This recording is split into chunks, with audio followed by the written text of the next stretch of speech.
وقل رب أدخلني مدخل صدق وأخرجني مخرج صدق واجعل لي من لدنك سلطانا نصيرا.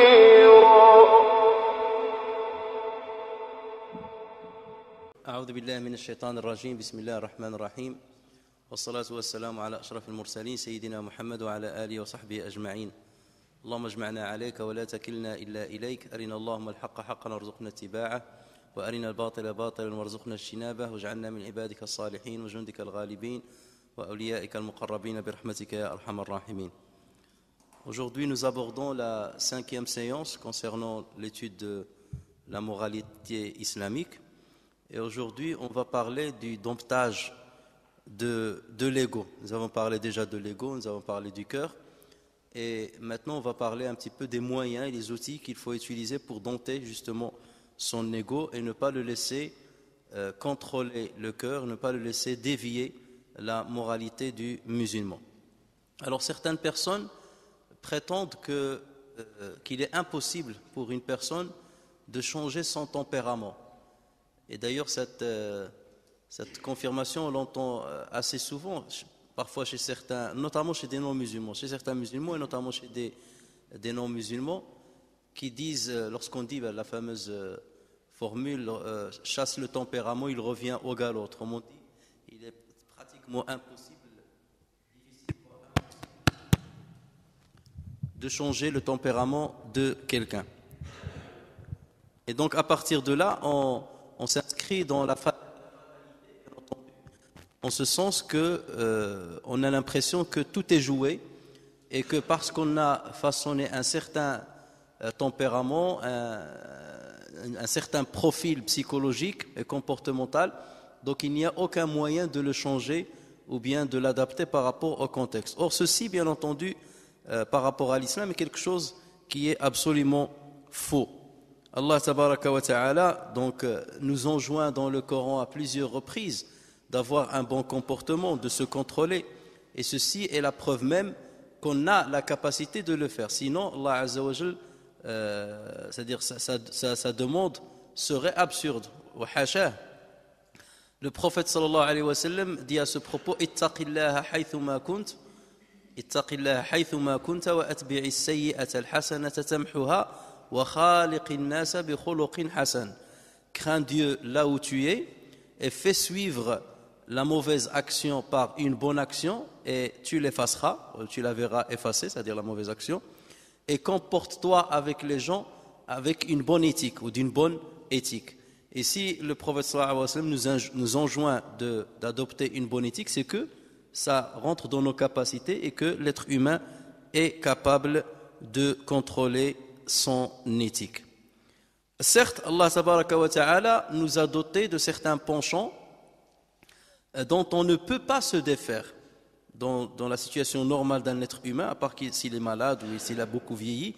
Il y a certains penchants desquels on ne peut pas se soustraire, tels que le penchant sexuel ou bien le penchant alimentaire, et on reviendra à la fin de cette intervention, on reviendra sur ces deux penchants. Néanmoins, Allah Azza wa Jal nous a donné la force et il nous a donné les moyens, les munitions, les outils pour contrôler ces instincts et ces penchants afin de les mettre sur le juste milieu de sorte qu'ils ne penchent ni vers un extrême ni vers un autre. Et c'est pour cette raison que l'homme reste auprès d'Allah Azza wa Jal responsable du contrôle qu'il opère sur lui-même, sur son tempérament et sur son éthique. Regardez lorsque Allah Azza wa Jalla dit wa kulu washrabu wa la tusrifu innahu la yuhibbul musrifin, mangez et buvez et ne commettez pas d'excès parce qu'il n'aime pas ceux qui commettent l'excès. Dieu n'aime pas ceux qui commettent l'excès. Kulu washrabu wa la tusrifu, donc ça veut dire que vous avez un contrôle à faire à ce niveau. Allah Azza wa Jalla dit aussi walladhina idha anfaqu lam yusrifu ceux qui, lorsqu'ils dépensent, ne sont ni prodigues ni avares, mais se tiennent au juste milieu. Dans un autre endroit du Coran, Allah tabaraka wa ta'ala dit وَالْكَاظِمِينَ الْغَيْظَ وَالْعَافِينَ عَنِ النَّاسِ وَاللَّهُ يُحِبُّ الْمُحْسِنِينَ. Ceux qui dominent leur rage, qui retiennent leur colère, qui dominent leur rage et pardonnent à autrui, car Allah aime les bienfaisants.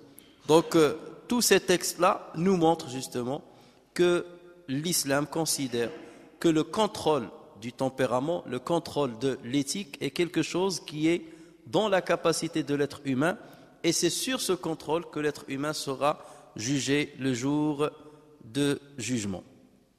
Alors, on sera jugé sur le contrôle à opérer pour que notre comportement soit dans le juste milieu, pour que pour chaque tempérament, pour chaque comportement, il faut le mettre sur une voie intermédiaire, ne pas aller vers un excès ni vers un autre.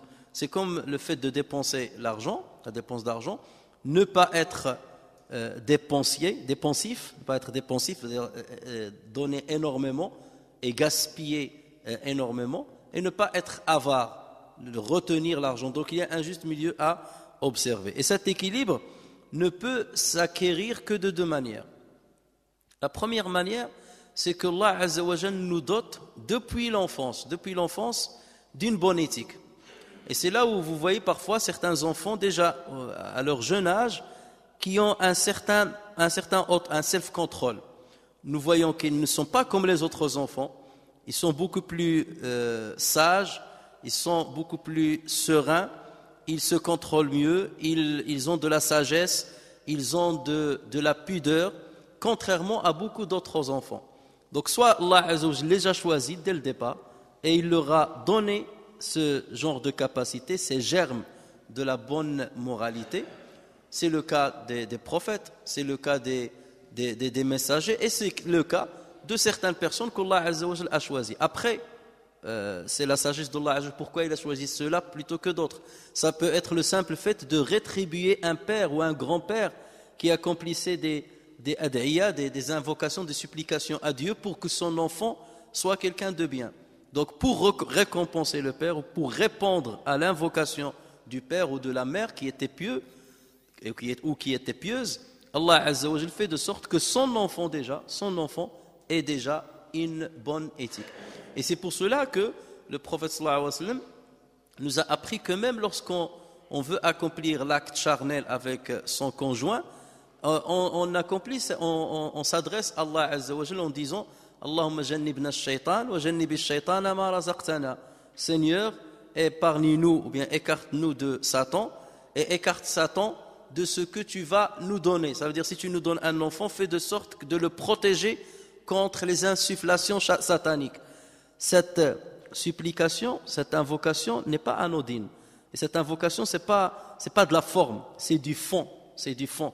Tu t'adresses à Allah, tu prépares le terrain pour ton enfant avant qu'il ne vienne. Parce que cet acte, tu le fais pour Dieu.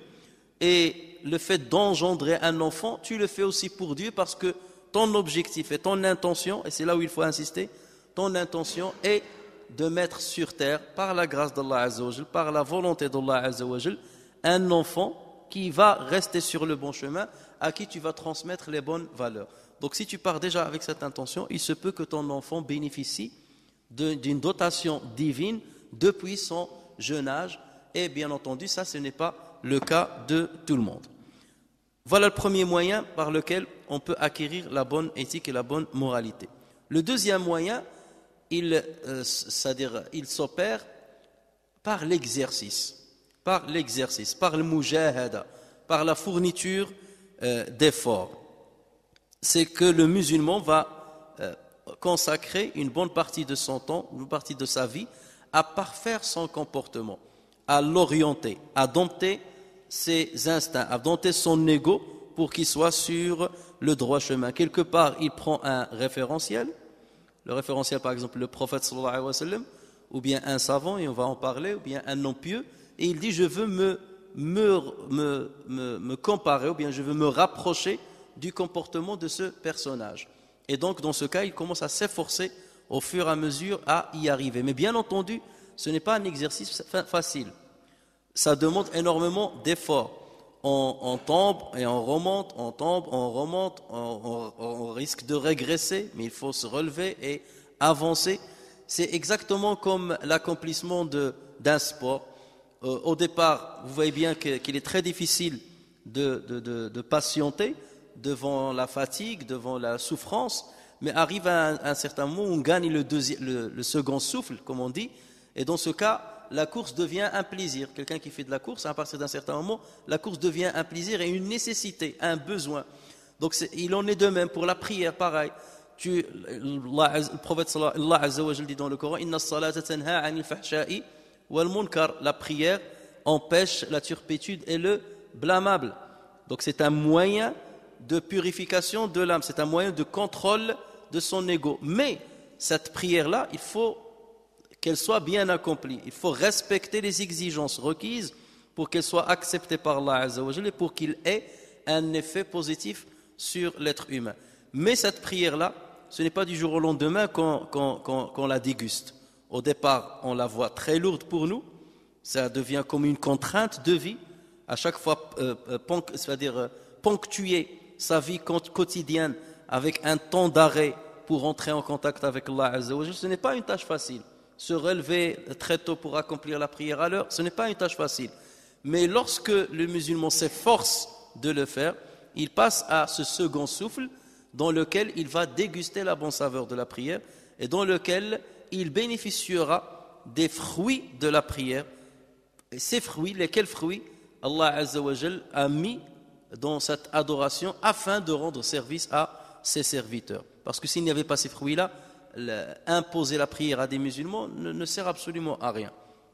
Mais si le musulman n'acquiert pas ces fruits-là et n'a pas la capacité de les détecter, c'est que sa prière quand même ne sert à rien. Il est en train de se soumettre à Allah Azza wa Jal, mais il n'accède pas à l'objectif pour lequel la prière fut instaurée. Alors, pour parfaire son comportement et sa moralité, il faut bien entendu détecter les maladies du cœur pour essayer de leur apporter un remède. Et c'est là où se pose la question, comment détecter les maladies du cœur. Allah Azza wa Jal nous a créés avec plusieurs organes. Et chaque organe a une mission bien précise qu'il doit accomplir.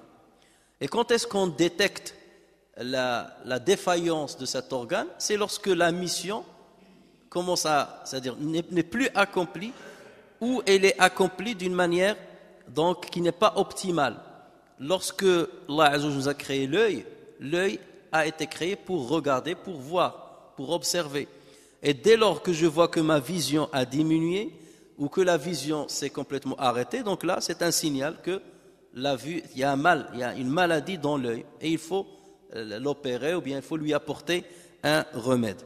Le cœur aussi, Allah Azza wa Jal l'a créé, et je parle de la deuxième dimension du cœur dont on a parlé l'avant-dernière fois. Le cœur, Allah Azza wa Jal l'a créé pour une mission, comme on a dit, c'est le discernement entre le bien et le mal, l'acquisition du savoir, la connaissance d'Allah Azza wa Jal, l'accès à la proximité avec Allah Tabaraka wa Ta'ala. Donc si tu ne ressens pas ces choses-là, c'est que la mission pour laquelle le cœur fut créé n'existe plus. Voilà. La mission n'est plus respectée. Donc ça veut dire qu'il y a une maladie dans ton cœur. Si tu vois que tu n'accèdes pas au savoir, tu n'accèdes pas à la sagesse, tu n'accèdes pas à la connaissance, ou tu ne la dégustes pas, si tu vois que tu ne te rapproches pas d'Allah Azza wa Jal, si tu vois que c'est-à-dire ton aujourd'hui est pareil que que hier, et le lendemain est pareil qu'aujourd'hui, c'est qu'il y a un problème. Il n'y a aucune avancée vers Allah Azza wa Jal. Si tu vois que tu régresses, donc ça veut dire que ton cœur n'accomplit pas la mission pour laquelle il fut créé. Et donc là, c'est un grand signal qui témoigne de la maladie de ton cœur. Regardez ce qu'Allah Azza wa Jal dit à propos de cette maladie quelque part, qui ne peut être détectée, qui est détectée lorsqu'on voit que le cœur n'aime pas Dieu, ou il aime d'autres choses beaucoup plus qu'Allah Azza wa Jal.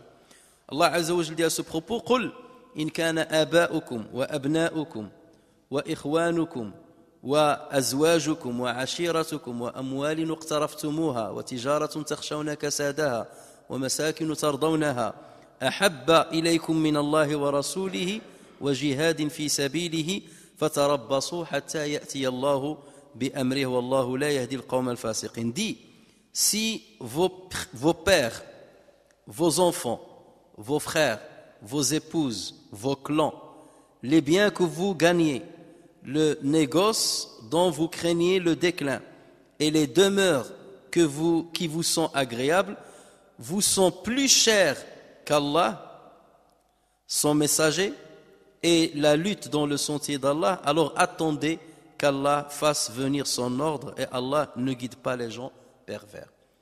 Donc là, il a considéré les gens qui donnent la primauté aux choses mondaines à leurs proches plutôt qu'Allah Azza wa Jal, comme s'ils avaient de la perversité dans leur cœur. Ça veut dire qu'ils ont une maladie dans leur cœur et c'est pour cela que ce cœur-là n'aime pas Allah Azza wa Jal comme il le faut. Aimer Allah Azza wa Jal comme il le faut, ça veut dire le mettre comme primauté, le mettre au premier rang avant toute autre chose, avant soi-même, avant ses propres parents, avant ses enfants, avant son argent, avant son travail, avant toute autre chose qui existe dans cette vie. Si tel est notre cas, si nous voyons qu'Allah Azza wa Jal, c'est la priorité de ma vie et que mon cœur bat par l'amour d'Allah Azza wa Jal et que je ressens cet amour dans mon cœur, c'est que mon cœur est sain et sauf.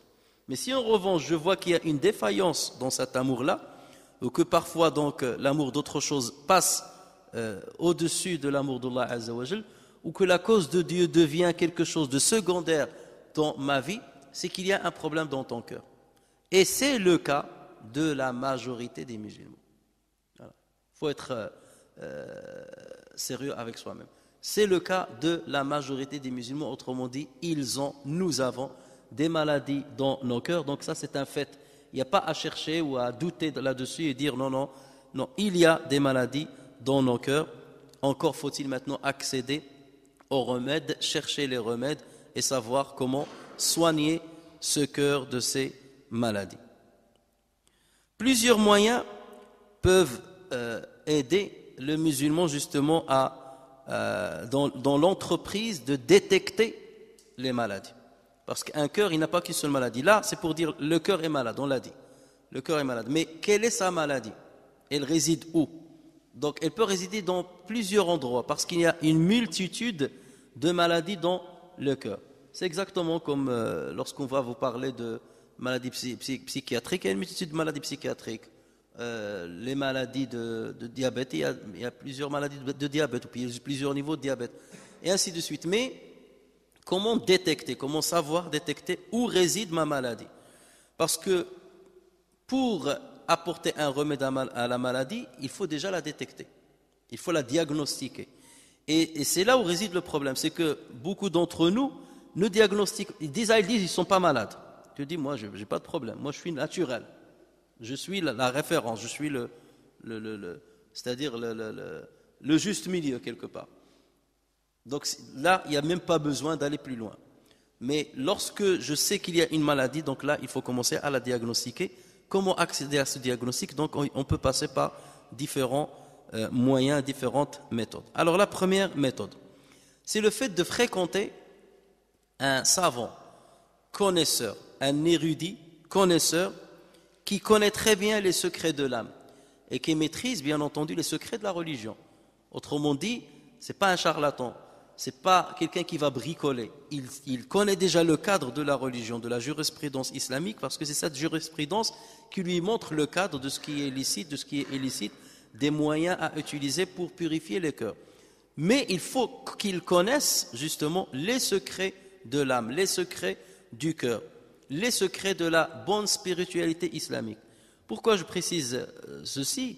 C'est parce qu'on peut avoir des savants qui sont des érudits au niveau de tout ce qui est technique, comme les sciences religieuses, mais ce n'est pas pour autant qu'ils maîtrisent le domptage de l'ego. Ce n'est pas pour autant qu'ils connaissent la spiritualité islamique.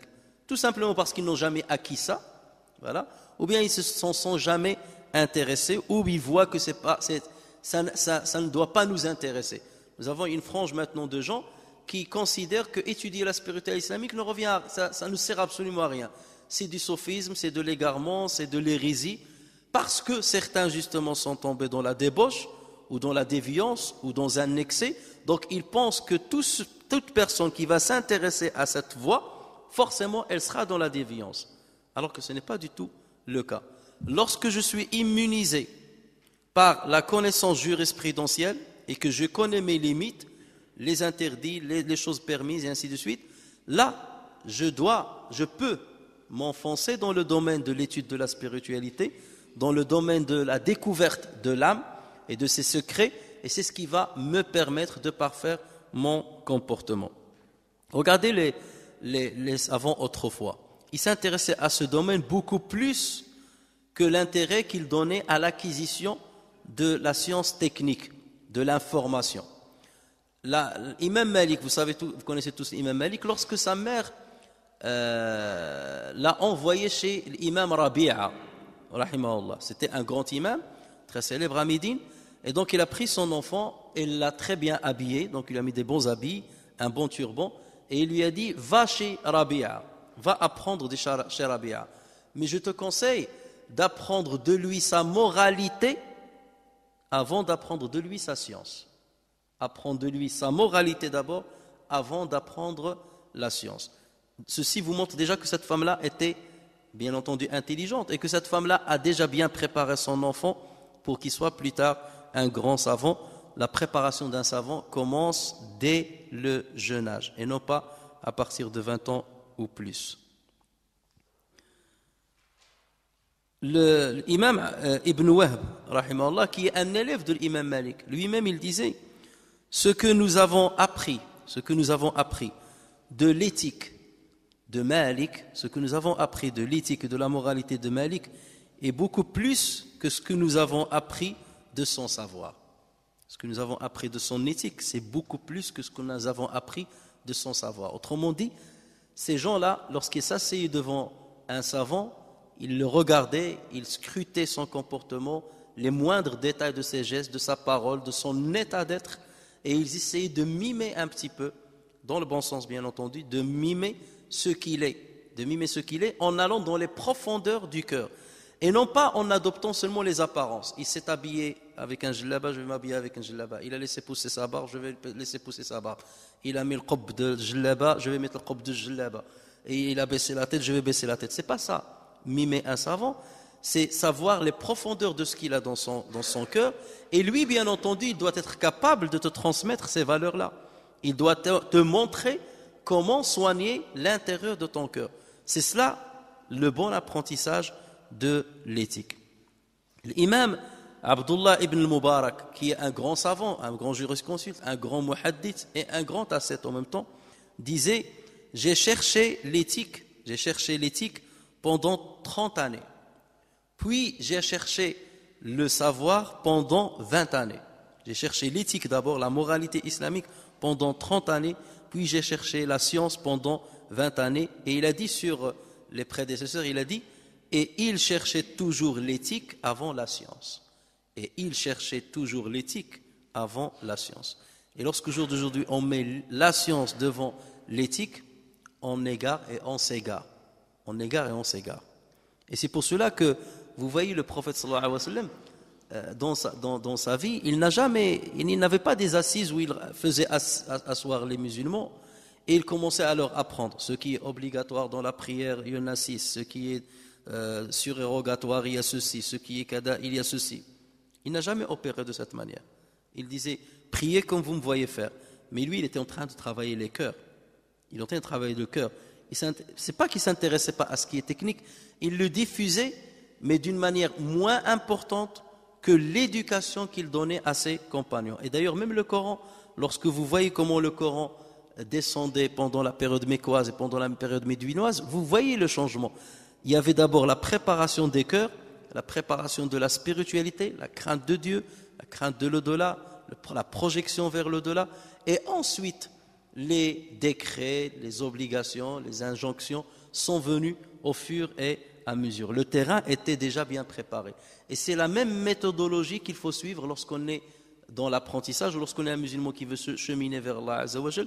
Nous devons commencer déjà par cela et donner de l'importance à cela. Ibrahim ibn Habib ibn al-Shahid. Et Habib ibn al-Shahid, c'était un grand savant, un grand ascète qui vivait à Al-Koufa et qui maîtrisait le fiqh al-Hanafi. Donc il connaissait très bien le fiqh de Abu Hanifa, mais c'était un grand ascète. Et lui, donc, son fils, c'est lui qui parle ici, il dit: mon père m'a dit, Ya bunay, iti al-fuqaha'a wal-ulama'a wa ta'allam minhum wa khudh min adabihim wa akhlaqihim wa hadiyihim fa inna dhalika ahabbu ilayya laka min kathirin min al-hadith. Il lui dit: fiston, va chez les savants et les jurisconsultes, va chez les jurisconsultes et les savants et apprends sur eux. Prends de leur éthique et de leur moralité, prends de leur éthique, de leur moralité et de leur guidance, car ceci est mieux à mon sens pour toi que d'apprendre un grand nombre de hadiths. Ceci est mieux à mon sens pour toi que d'apprendre un grand nombre de hadiths. Donc voilà, le deuxième moyen, et c'est le moyen le plus connu, parce que au jour d'aujourd'hui, c'est pas forcément qu'on a un don divin depuis l'enfance pour qu'on ait une bonne éthique, mais lorsqu'on n'est pas dans ce cas de figure, donc voici le premier moyen qui s'offre à nous afin de cheminer vers Allah Azza wa Jalla. Mais bien entendu, la qualité de ces savants, ces savants de qualité n'existent plus au jour d'aujourd'hui. Et c'est très rare. Si ça existe, c'est très rare. Et même si c'est rare, c'est difficile d'y accéder. Même si on peut le détecter, c'est difficile d'y accéder. Et c'est pour cela que le prophète sallallahu alayhi wa sallam a dit: Allah Azza wa Jal n'enlèvera pas le savoir en l'enlevant du cœur des gens. Il ne va pas arrêter le savoir en l'enlevant des cœurs des gens, mais il va l'enlever en donnant la mort aux savants, aux vrais savants. En donnant la mort aux vrais savants. Et lorsque les vrais savants disparaîtront, les gens vont prendre comme référence des ignorants, des têtes, des têtes ignorants, et ils vont leur poser des questions juridiques. Donc, ils vont leur donner des réponses sans aucun savoir. Ils seront égarés, ces gens-là, ces derniers, ils seront égarés et ils égareront les autres. Ils égareront les autres. Et dans un autre hadith, le prophète sallallahu alayhi wa sallam a dit: la première science qui va être levée de la terre, c'est le khushu'. Le khushu', c'est cette concentration, ce dévouement qu'on ressent dans le cœur lorsque, par exemple, on accomplit une prière ou lorsqu'on fait une invocation. Donc c'est quelque chose qui est inhérent au cœur, quelque chose qui est inhérent à la moralité et non à la connaissance technique, pas du tout. Donc ce premier moyen, donc, comme on a dit, il est difficile parce que les savants qui maîtrisent ce domaine-là sont rares. Mais si on ne les trouve pas, au moins on peut trouver toujours des gens qui nous montrent le bon chemin à travers les paroles qu'ils nous transmettent, même si c'est eux ne respectent pas à 100% ces paroles-là. Donc dans ce cas, on prendra d'eux le jus quelque part de ce qu'ils disent, même si on ne les suit pas sur les défaillances de leur comportement ou de leur éthique. On va dire, c'est une belle parole, je la prends. C'est une belle exhortation, je la prends. C'est une belle orientation, je la prends. Si lui, si cette personne-là respecte ce qu'il dit, donc je le suis dans ce sens. S'il ne respecte pas ceci, je prends de lui ce qu'il m'a dit, parce que c'est quelque chose qui est belle, même s'il ne la suit pas. Et c'est pour cela que le prophète sallallahu alayhi wa sallam disait: il se peut que quelqu'un porte le savoir à celui qui sera plus savant que lui, ou à celui qui va utiliser ce savoir mieux que lui. Donc dans ce cas-là, c'est bien de prendre aussi ces belles paroles. Le deuxième moyen qui s'offre à nous afin de parfaire notre comportement et notre éthique, c'est d'avoir un ami sincère. Un ami sincère, lucide, intelligent et pratiquant, qui connaît très bien la religion et qui va nous prodiguer des bons conseils, en commençant par nous faire prendre conscience de nos défauts. Autrement dit, tu as un ami qui est très sincère, qui t'aime bien et qui va venir, il va te dire: Ya Abdallah, regarde, tu as ce défaut-là, essaie de le corriger. Tu as ce défaut-là, essaie de le corriger. Tu n'es pas bien dans cette situation, tu n'es pas bien dans cette posture, tu n'es pas bien dans cette parole. Ce que tu fais là, c'est pas bien, c'est pas agréé par Dieu. Et donc, ce cas, tu vas prendre justement ces conseils et essayer de donc de te mettre en garde ou bien d'éviter les défaillances qu'il t'a montrées, les défauts qu'il t'a montrés, et de parfaire ton comportement jusqu'à acquérir une bonne éthique. Et c'est pour cela que Omar ibn Khattab radiyallahu anhu disait Rahimallahu mra'an ahda ilayya uyubi, qu'Allah accorde sa miséricorde à un homme qui m'offre mes défauts. Ça veut dire il m'offre la connaissance de mes défauts.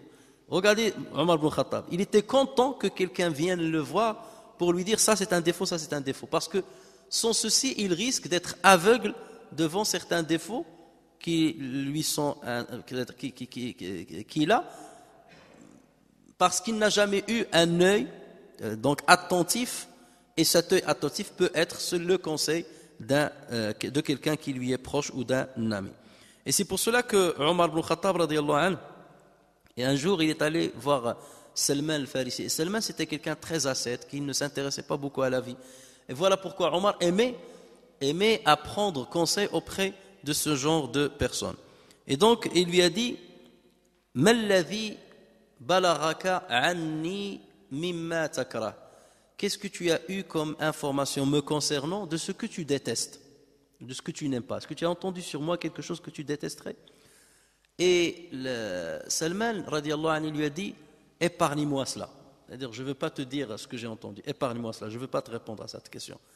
Et Omar ibn Khattab radiallahu anhu a insisté, il lui a dit il faut que tu me dises, il faut que tu me dises.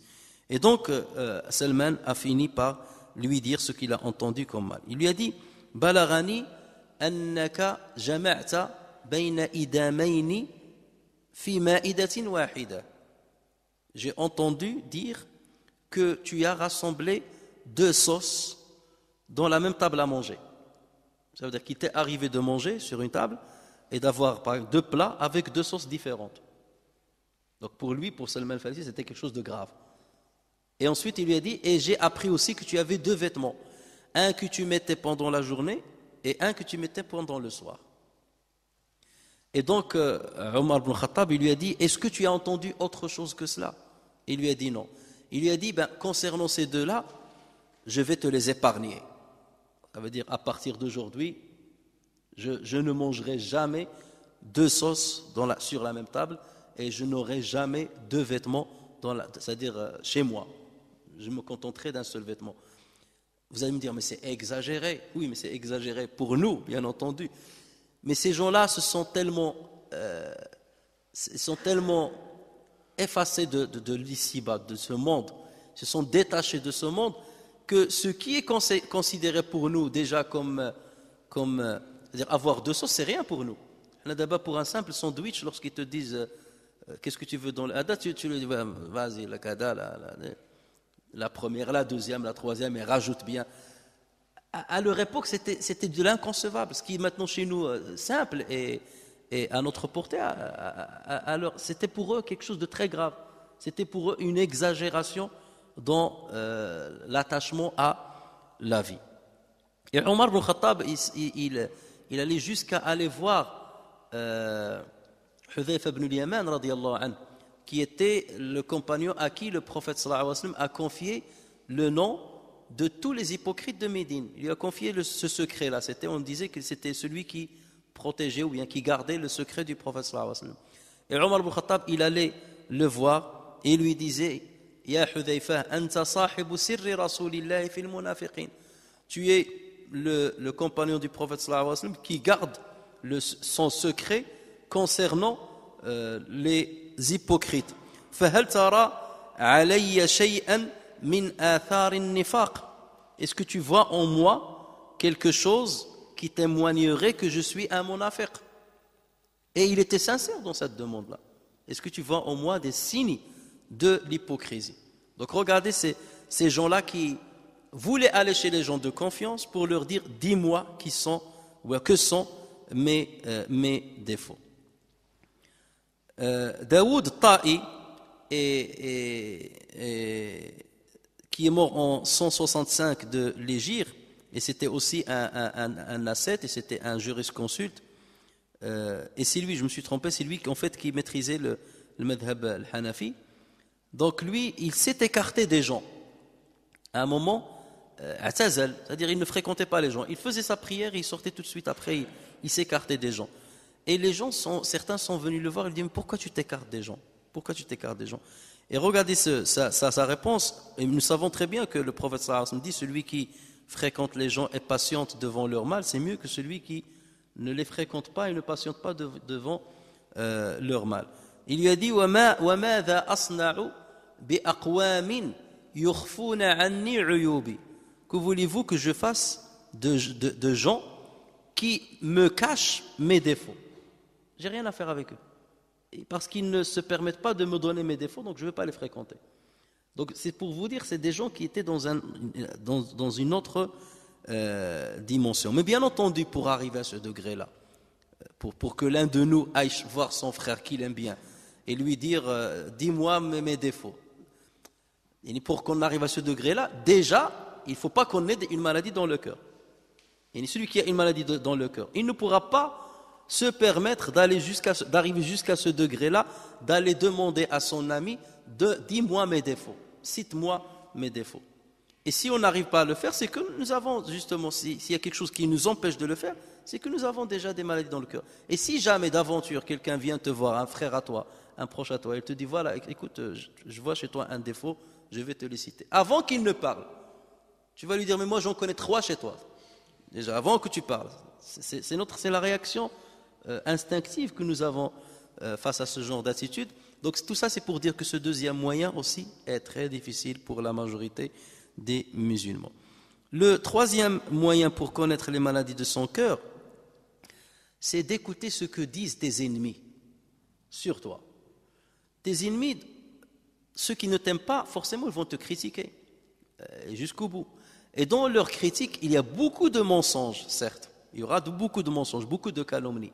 Mais dans leur critique, il y aura forcément quelque chose qui est vrai. Quelque chose qui est vrai. Et c'est pour cela que tu dois quelque part tamiser. Tu dois prendre tout ce que les gens disent sur toi, et surtout lorsqu'ils deviennent nombreux, et tu commences à tamiser et de dire, voilà, ça c'est pas vrai. Et tu dois être véridique avec toi. Ça c'est pas vrai, avec toi-même. Jusqu'à ce que tu détectes certaines choses, tu dis oui, sur ce point-là, ils ont raison. Pourquoi? Parce que on dit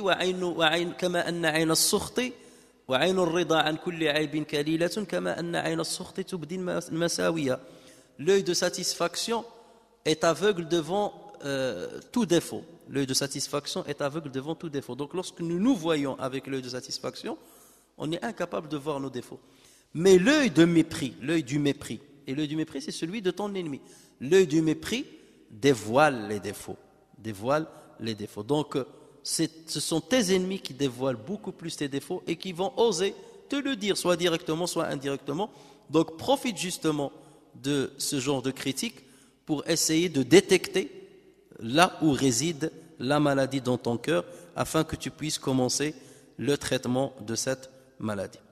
Le quatrième moyen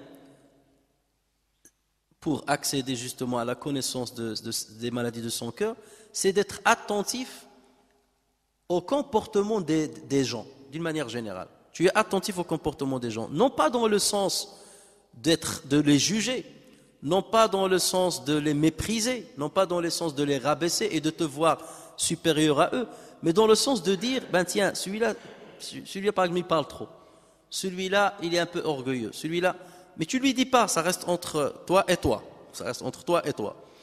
Mais le but c'est de dire, je ne veux pas lui ressembler, parce que apparaît de lui un défaut, donc je ne veux pas que les gens voient en moi le même défaut. Donc c'est un moyen de te projeter vers l'autre, de projeter ta personne vers les autres. Et dès que tu vois en eux un mauvais comportement, un défaut, tu essaies de voir est-ce que tu en as le même. Et c'est à partir de là que tu peux détecter tes propres défauts. Donc voilà les 4 moyens, il n'y en a pas d'autres. Donc soit par un savant, ou soit qui maîtrise, ou au moins un savant ou un connaisseur qui te donne les outils pour découvrir, même si lui ne le maîtrise pas, au moins il te donne les outils qui te permettent de maîtriser, ou bien de détecter et de diagnostiquer les maladies de ton cœur, soit par un ami intime qui te désigne directement et qui te conseille dans le bon sens, soit par un ennemi qui finira forcément, une fois sur 100, même s'il le faut, par citer un de tes défauts qui est réellement un vrai défaut en toi, soit donc en scrutant le comportement des autres et en se disant je ne veux pas ressembler à un tel, je veux plutôt ressembler à un tel. Maintenant, pour arriver à dompter son ego, bien entendu, il n'y a pas mieux que de commencer depuis l'enfance. Mais comme à l'enfance, l'être humain n'a pas de capacité de se contrôler, donc ça c'est un rôle qui doit être joué bien entendu par les parents. Donc vous en tant que parents, nous en tant que parents, nous devons préparer le terrain à nos enfants. Et c'est comme ça que ça doit se faire. Normalement, chaque génération doit donner naissance à une génération qui est meilleure que la sienne. C'est comme ça qu'on peut changer la situation des musulmans au jour d'aujourd'hui. Si au jour d'aujourd'hui, les enfants sont pires que leurs enfants, c'est qu'on régresse, c'est qu'il y a un vrai problème. Il faut faciliter aux enfants le terrain pour qu'ils soient à l'âge adulte prédisposés à acquérir la bonne éthique. Déjà, dès l'enfance, tu les purifies. Dès l'enfance, tu développes en eux les bons germes. Et tu élimines les mauvaises germes, les mauvaises semences. Et à partir de là, à un certain âge, donc, il devient facile pour lui de se contrôler. Et c'est pour cela que ceux qui te disent, je discutais dernièrement avec un non-musulman qui disait, pour moi, j'élève mes enfants sans les influencer. Je ne veux ni leur donner la religion, ni leur donner quoi que ce soit. Après, une fois à l'âge adulte, c'est à eux de se débrouiller et de choisir leur voie. Mais à l'âge adulte, c'est déjà trop tard. Et d'autant plus que nous sommes dans une société qui quelque part, qui façonne nos personnalités depuis l'enfance. Il nous façonne d'une certaine manière, d'une manière plutôt négative.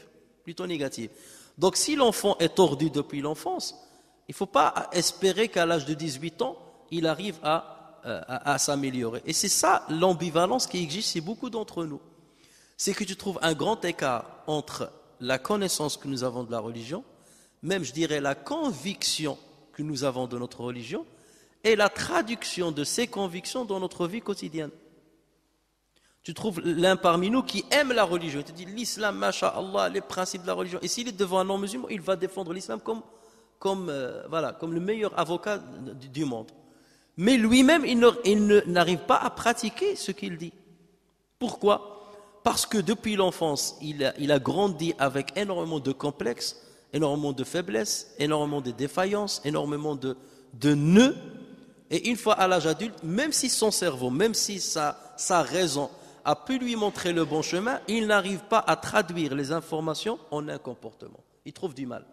Alors qu'un enfant qui a été préparé depuis son enfance, d'accord, à avoir un bon cœur, on a contrôlé son cœur, on a contrôlé son comportement, à l'âge adulte, lorsqu'il commence à raisonner, il trouve déjà un ego qui n'est pas très penché vers les choses négatives. Et donc c'est plus facile pour lui de le remettre sur le droit chemin.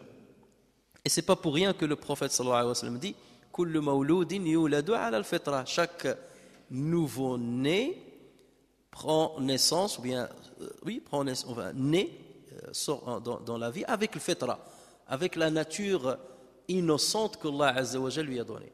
Et après, ce sont ses parents qui vont jouer le rôle. Soit ils vont l'égarer vers le mauvais sens, soit ils vont lui préserver cette fitra pour que, lorsqu'une fois adulte, les principes de l'islam il va les appréhender d'une manière naturelle et sans aucune réserve et sans aucun problème. Et c'est pour ça qu'Allah Azza wa Jalla nous montre cette responsabilité en nous disant Ya ayyuhalladhina amanu qu anfusakum wa ahlikum nara. Ô vous qui avez cru, préservez vos personnes ainsi que vos familles d'un feu dont le combustible seront les gens et les pierres. Ça veut dire qu'il est de votre responsabilité et vous avez la capacité de préserver vos familles et notamment vos enfants de ce feu-là si vous optez pour la bonne éducation depuis leur tendre enfance. Et ceci, bien entendu, commence avant même la naissance de l'enfant. Ça commence déjà par le choix du conjoint. Ça commence par le choix du conjoint. Et lorsque je veux choisir mon conjoint, les critères sur lesquels je dois me baser pour le choisir, ce ne sont pas les critères. Malheureusement, au jour d'aujourd'hui, on a des critères farfelus. je ne vois pas je ne vois pas dans le conjoint le mari ou l'épouse. Je dois voir en lui le père ou la mère. Est-ce qu'il a des atouts? Est-ce qu'il a un profil? Est-ce qu'il a le comportement qui lui permettrait d'être le père ou d'être la mère de mes enfants? C'est comme ça, c'est ça la question que je dois poser. Et c'est cette évaluation que je dois opérer lorsque je suis en train d'échanger avec lui avant de m'engager. Et non pas est-ce que c'est un bon époux? Quelle est sa taille, ou là, quelles sont ses mensurations, ou là, comment ils sont ses yeux, est-ce qu'il est romantique, est-ce qu'il est ceci, est-ce qu'il est cela. Tu ne travailles pas pour toi, parce que le mariage c'est quoi? C'est un moyen, ce n'est qu'un moyen, ce n'est pas un but, c'est un moyen de procréation. C'est un moyen de procréation pour donner des enfants. C'est quelque chose, un moyen, c'est quelque part un moyen pour te pérenniser ta vie sur terre. Voilà. Toi, tu quittes la vie, mais tu laisses tes gènes chez ton enfant, chez tes enfants. Donc tu es quelque part présent par tes gènes. Tu continues à être là, par tes gènes et par l'éducation que tu as transmise. Voilà. Et donc nous vivons quelque part, comme une éternité sur terre, à travers nos gènes. Et donc c'est pour cela que moi je dois me projeter vers le futur. Et c'est pour cela que beaucoup de personnes, au départ, ils se marient, ils ne voient en lui que, enfin, ils ne se basent que sur les critères qui le concernent. Je veux que mon mari ou ma femme soit comme ça, comme ça, comme ça, comme ça. Une fois ils commencent dans la vie, rien ne marche. Rien ne marche. Et avant, il fallait 2 ans, 4 ans pour découvrir. Et là, maintenant, c'est 1 mois, 2 mois. Ça y est, on commence à crier au secours et à appeler au divorce. Et où est-ce que tu étais auparavant? Ben parce que tu t'es basé sur des choses farfelues. Donc, choisis pour tes enfants, choisis pour ta semence, choisis pour tes gènes le réceptacle dans lequel tu vas les mettre pour préparer le terrain à l'avenir. C'est comme ça donc que l'éducation des enfants commence. Et ensuite, bien entendu, donc je ne vais pas faire un cours, là on va rester toute la soirée, pendant la grossesse de la femme, donc tu penses déjà à l'enfant. La femme, elle le porte dans son corps, mais toi tu le portes dans ton esprit aussi. Tu le portes dans ton esprit. La femme le porte, mais tu aides la femme à porter cet enfant pendant ces 9 mois. Si tu ne l'aides pas, l'enfant subit justement. Et c'est beaucoup, malheureusement, démission de leur responsabilité de père lorsque la femme est en grossesse ou bien lorsque la femme vient d'accoucher. Donc, depuis le jeune âge, donc, il faut commencer déjà et s'efforcer à apprendre à l'enfant de respecter certaines convenances de la bonne éthique musulmane. Il faut développer, par exemple, le comportement de la pudeur chez l'enfant. La pudeur dans tous les domaines. La pudeur de savoir que je ne dois pas dire ce mot-là. C'est chouma. C'est pas bien. Et c'est pour cela que le prophète sallallahu alayhi wa sallam dit il lam tastahi. Ce que nous avons hérité des paroles des autres prophètes qui ont précédé le prophète sallallahu alayhi wa sallam, des anciens prophètes, il lam tastahi fasna' ou faf'al ma shi'ta. Si tu n'as pas de pudeur, fais ce que tu veux. Alors les savants l'ont compris de deux manières. Si tu n'as pas de pudeur, ça veut dire, fais ce que tu veux, ça veut dire, on ne peut pas te conseiller. Si tu n'as pas de pudeur, on ne peut rien faire pour toi, fais ce que tu veux. Mon exhortation, mon contrôle, mon conseil ne servira absolument à rien, fais ce que tu veux. Ou bien, si tu n'as pas de pudeur, ça veut dire que c'est perdu pour toi. Si tu n'as pas de pudeur, c'est perdu pour toi. Tu es irrécupérable. Et c'est pour cela que la pudeur, c'est quelque chose qui s'apprend chez l'enfant depuis le jeune âge. Même la pudeur dans les habits, comment l'habillement de l'enfant, la pudeur, ça commence depuis le jeune enfant, depuis le jeune âge. C'est pas, oui, il est encore jeune, c'est pas grave, laisse-le s'éclater, laisse-le, on verra plus tard. Non, c'est déjà trop tard. C'est déjà trop tard. Et lorsqu'on voit parfois des petites filles qui ont à peine 6 ans, 8 ans, avec les vernis à ongles, le maquillage et tout ça, on va un petit peu, c'est un jeu. Il faut savoir les limites de certains jeux. Il faut savoir les limites de certains jeux, sinon l'enfant le paierait cher plus tard. Il faut lui apprendre la pudeur dans le sens où il sait distinguer la bonne parole de l'obscénité, la bonne attitude de la mauvaise. Il faut lui apprendre à manger avec mesure, depuis l'enfance, à manger avec mesure, à n'accéder à la nourriture qu'à certains moments que les parents, c'est-à-dire lui désignent. Au jour d'aujourd'hui, nous sommes dans une société de consommation à outrance. Tu ouvres le frigo, il y a tout dedans. Avant, le frigo, pour le remplir, il fallait y aller. Hein. Maintenant, au jour d'aujourd'hui, tu as quasiment un supermarché à l'intérieur de la maison. Donc l'enfant, il accède comme il veut. Et comment voulez-vous que l'enfant se contrôle? Donc déjà, depuis son jeune âge, il n'arrive pas à dompter son désir. Il a l'instinct de désir, l'instinct alimentaire, donc il est fort, il n'arrive pas à le contrôler depuis le jeune âge. Donc comment voulez-vous qu'il le contrôle plus tard? Il faut lui apprendre les méfaits du mensonge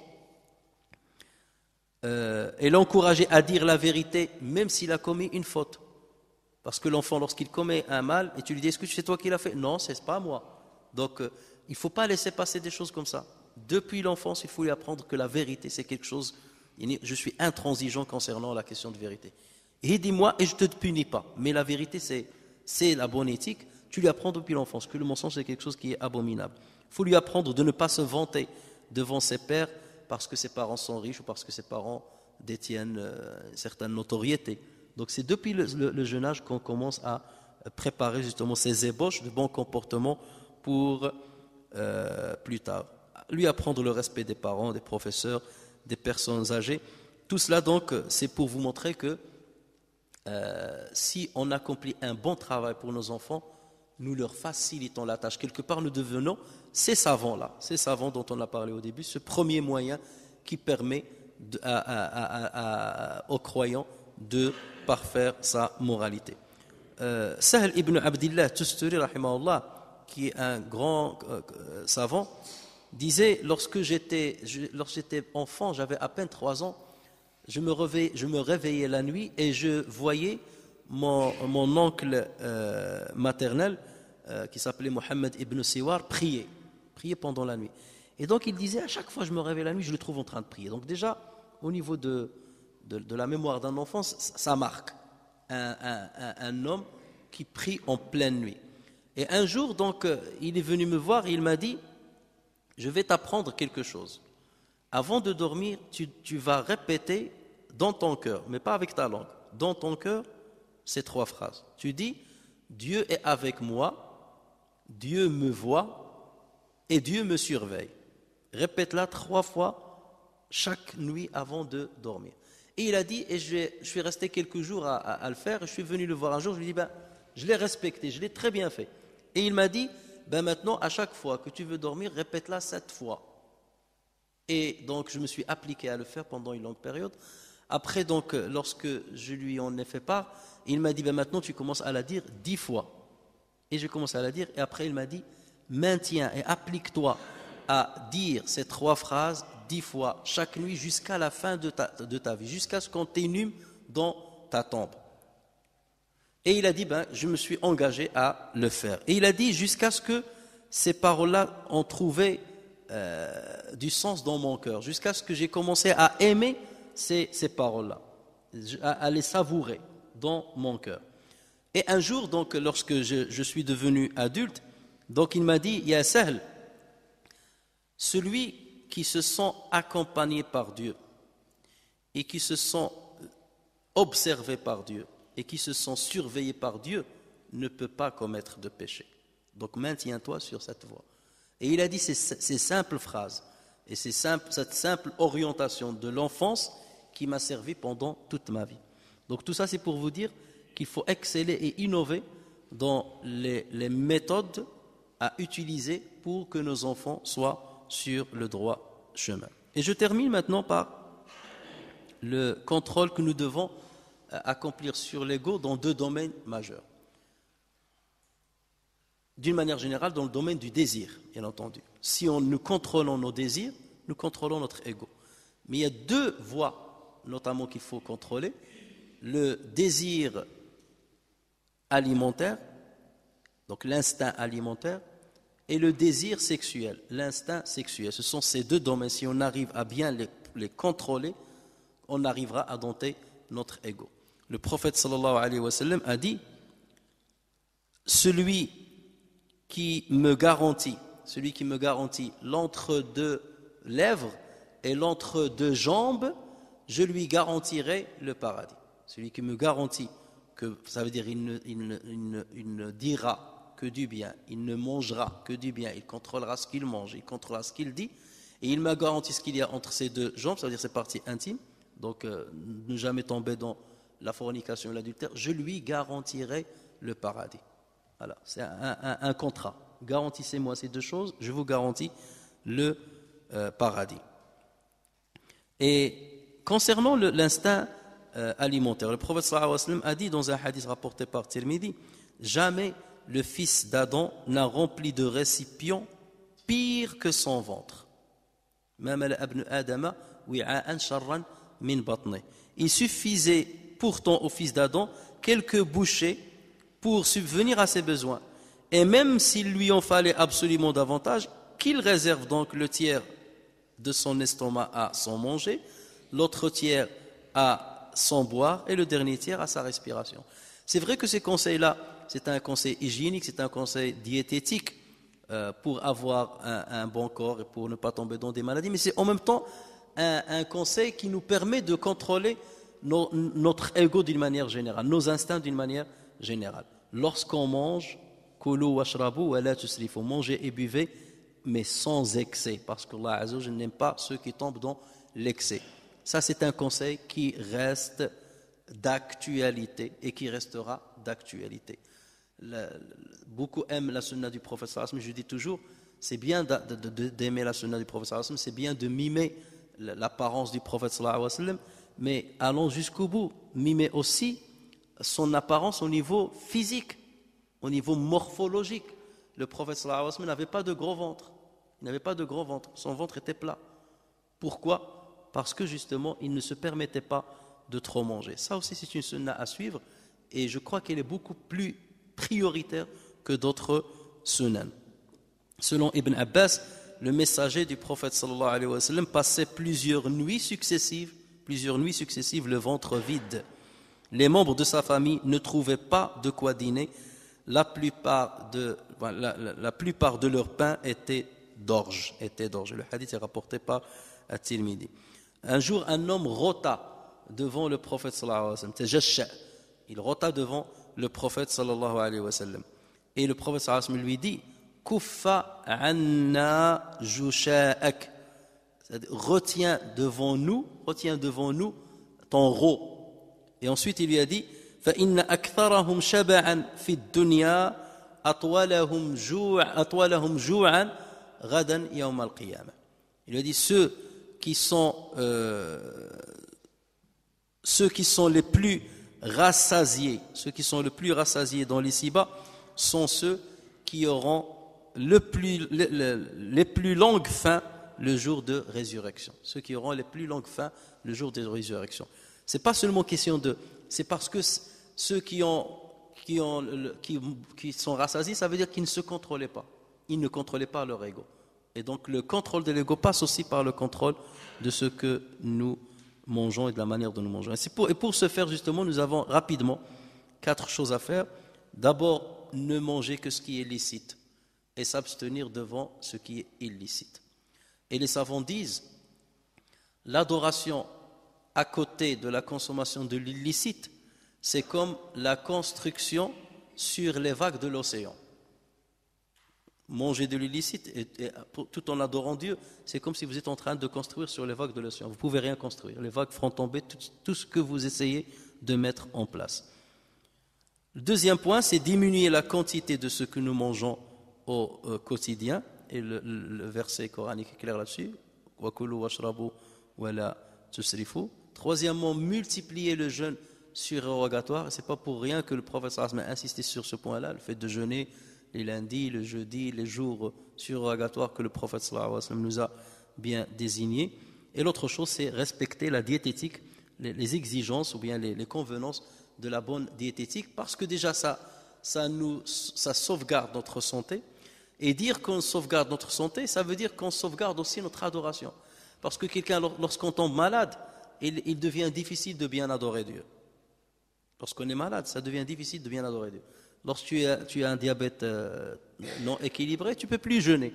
Donc tu ne profites plus des bienfaits du jeûne. Lorsque tu as une maladie qui ne te permet plus de bouger, donc tu ne pourras pas accomplir ton adoration comme il le faut. Concernant maintenant l'instinct sexuel, bien entendu, et là je ne vais pas m'étaler trop là-dessus, nous savons très bien que c'est cet instinct-là qui égare la majorité des êtres humains et c'est le moyen par lequel Satan égare la majorité des gens. Et vous connaissez tous le hadith du prophète sallallahu alayhi wa sallam, cette catégorie de personnes seront dans l'ombre de Dieu le jour où il n'y aura d'ombre que la sienne, parmi lesquelles un homme qui a été séduit par une femme, une noble femme riche, et il lui a dit, il s'est abstenu et il a dit Inni akhafullah, je crains Allah. Et vous connaissez tous l'histoire de Yusuf alayhi salam devant la femme de Al-Aziz. Ce genre d'histoire, ce genre de hadiths sont là justement pour nous mettre en garde et pour nous dire qu'il faut opérer un contrôle à ce niveau-là, un contrôle qui commence par le regard, par ce que nous voyons, par nos fréquentations, pour ne pas risquer de tomber dans ce qui serait regrettable jusqu'à la fin de notre vie. Et les savants disent toujours,